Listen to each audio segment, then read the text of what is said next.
That Hilo fire that destroyed 4 buildings overnight was an eerie reminder of the Lahaina fire over 2 years ago. Parts of the rebuild in Lahaina will be restoring tightly packed businesses made mostly of wood. But as Daryl Huff reports, their architects are building in modern fire prevention. The pictures from Hilo overnight could be triggering for anyone who saw what happened to the historic commercial district of Lahaina. We wanted to know if the shoulder-to-shoulder buildings of Lahaina could be made safe from burning again. But this is what the building looks like. Architect Glenn Mason is an expert on historic architecture and working with several owners of commercial buildings on the Mauka side of Front Street. You can't build back exactly the same. You do need to comply with modern codes, which were written for very good reasons. The county will allow the buildings to be attached to one another and have features that aren't allowed elsewhere, like lanais or awnings over sidewalk, with one new big requirement. I think they can be built back in wood, but there is a requirement to have a fire break between buildings. I mean, and it has to go 4 feet above the roof.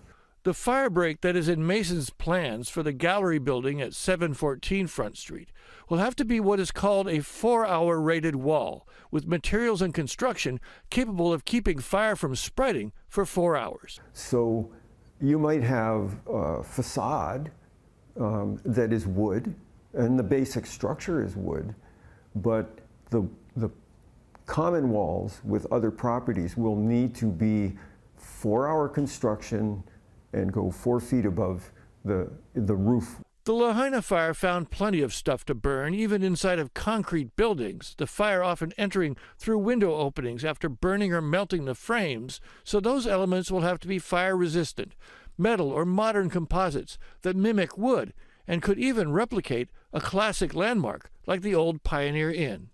We do know it's going to be astronomically more expensive than what it was in 1901, but I think the technology is definitely there to reproduce it. That commitment is shared by many family landowners. We want a product at the end of the day that honors our ancestors, honors everybody that knows the spot, knows Lahaina, and that's what we want to reproduce. Actually, finding fire-resistant techniques and technology has been easier than navigating county and state laws and codes. So far, not a single rebuilding plan has been approved for an historic commercial building on Front Street.